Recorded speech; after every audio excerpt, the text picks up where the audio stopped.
La Bible en un an. Genèse chapitre 26 verset 17 à Genèse chapitre 27.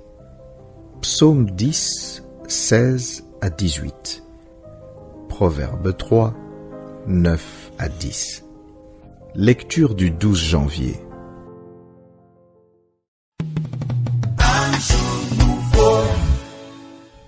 Matthieu chapitre 9, versets 1 à 17. Jésus étant monté dans une barque traversa la mer et alla dans sa ville. Et voici on lui amena un paralytique couché sur un lit.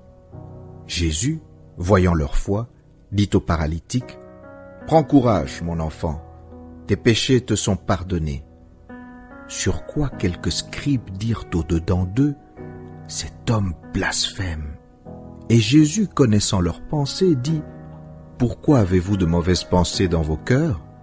Car lequel est plus aisé de dire, « Tes péchés sont pardonnés » ou de dire, « Lève-toi et marche » ? Or, afin que vous sachiez que le Fils de l'homme a sur la terre le pouvoir de pardonner les péchés, « Lève-toi, dit-il au paralytique, prends ton lit et va dans ta maison. » Et il se leva et s'en alla dans sa maison. Quand la foule vit cela, elle fut saisie de crainte et elle glorifia Dieu qui a donné aux hommes un tel pouvoir. De là, étant allé plus loin, Jésus vit un homme assis au lieu des péages et qui s'appelait Matthieu. Il lui dit, « Suis-moi. » Cet homme se leva et le suivit. Comme Jésus était à table dans la maison, voici beaucoup de publicains et de gens de mauvaise vie vinrent se mettre à table avec lui et avec ses disciples. Les pharisiens virent cela et ils dirent à ses disciples, « Pourquoi votre maître mange-t-il avec les publicains et les gens de mauvaise vie ?»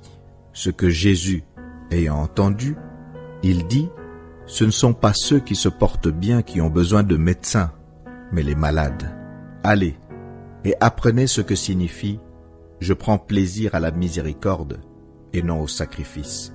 Car je ne suis pas venu appeler des justes, mais des pécheurs. » Alors les disciples de Jean vinrent auprès de Jésus et dirent, « Pourquoi nous et les pharisiens jeûnons-nous, tandis que tes disciples ne jeûnent point ?»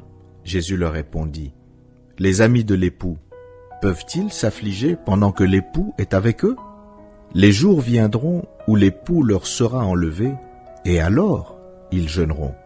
Personne ne met une pièce de drap neuf à un vieil habit, car elle emporterait une partie de l'habit, et la déchirure serait pire. On ne met pas non plus du vin nouveau dans de vieilles outres.